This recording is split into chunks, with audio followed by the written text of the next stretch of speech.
আমার last dance video শ্যুটের কিছু মুহূর্ত আজকে তোমাদের সঙ্গে শেয়ার করব। সো হ্যালো এভরিওয়ান, আমি স্নেহা, নতুন একটা মিনি ভ্লগে তোমাদেরকে অনেক অনেক ওয়েলকাম। তো একটা 2 মিনিটের ভিডিও শ্যুটের পেছনে যে কতটা পরিশ্রম থাকে সেটা একমাত্র একটা ডান্সার, ফটোগ্রাফার আর যারা যারা এই কাজের সাথে যুক্ত থাকে তারাই জানে। আমার লাস্ট আপলোড করা নাচের ভিডিওটাতে তোমরা প্রচুর ভালোবাসা দিয়েছো, তার জন্য সবাইকে অসংখ্য ধন্যবাদ। তোমরা যারা যারা আমার নাচ দেখতে ভালোবাসো এবং আমার নাচটার জন্যই আমাকে চেনো, তারা অনেকেই আমাকে প্রশ্ন করেছো যে আমি কেন ডান্স ভিডিও আপলোড করি না এবং নাচ থেকে আমি দূরে চলে যাচ্ছি কিনা, সেটাও কিন্তু তোমরা অনেকে প্রশ্ন করেছো। তবে বিশ্বাস করো, নাচটা আমার জীবনের সাথে এমনভাবেই ওতপ্রোতভাবে জড়িয়ে আছে, আমার রক্তে মিশে আছে, নাচটাকে ছাড়া আমি থাকতেই পারবো না।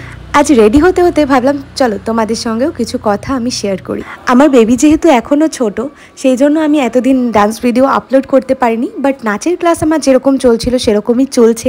আর নাচের ক্লাসে কোনো ভিডিও আমি আপলোড করি না এই কারণেই, কারণ আমি যখন নাচ শেখাই তখন নাচটা খুব মন দিয়ে শেখাই, আমার না ভিডিও শ্যুট করার কথা মনেই থাকে না। তো দুর্গাপুজোর আগে একটা শ্যুট করবো ভেবেছিলাম, আমার সমস্ত নাচের কোরিওগ্রাফি রেডি, ড্রেস কীরকম সাজসজ্জা হবে সব কিছুই রেডি হয়ে গেছিলো, বাট তখন আমি কোনো রকম ভিডিও করতে পারিনি, যেহেতু আমার পায়ে 3টে আঙুলের ক্র্যাক হয়েছিল।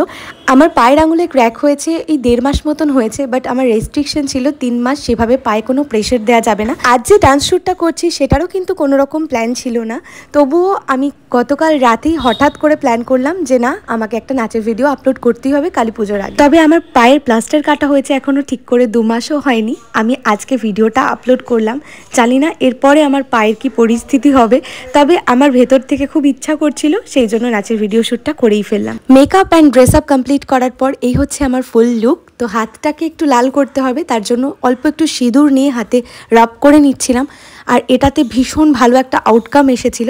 আমি প্রথম থেকে চেয়েছিলাম লুকটা যেন একদম সিম্পল অ্যান্ড সাটলের মধ্যে থাকে, খুব স্নিগ্ধ লুকটা থাকে, তো সেরকমভাবেই আমি লুকটাকে ক্রিয়েট করেছি। ডে লাইট থাকতে থাকতে আমাদের ভিডিওটা শ্যুট করা কমপ্লিট করতে হবে। 4:30 নাগাদ আমরা ছাদে গিয়েছিলাম, আর তোমরা বুঝতেই পারছো আউটডোর শ্যুটে কতটা পরিশ্রম থাকে। একটা 30 সেকেন্ড বা 1 মিনিটের ভিডিওর পেছনে যে কত পরিশ্রম থাকে সেটা কিন্তু শুধুমাত্র একটা ডান্সারই ফিল করতে পারবে। আজকে ছিল প্রচণ্ড গরম, আর তার মধ্যে ঘেমে নিয়ে স্নান হয়ে গেছিলাম পুরো।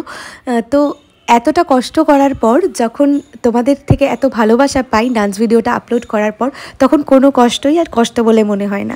এই নাচের ভিডিওটা শ্যুট করার জন্য আমাকে অনেকবার টেক নিতে হয়েছিল, কারণ যতক্ষণ না আমার মনে হয়েছে যে এই জিনিসটা পারফেক্ট হয়েছে ততক্ষণ কিন্তু আমি ভিডিও করেই গেছি।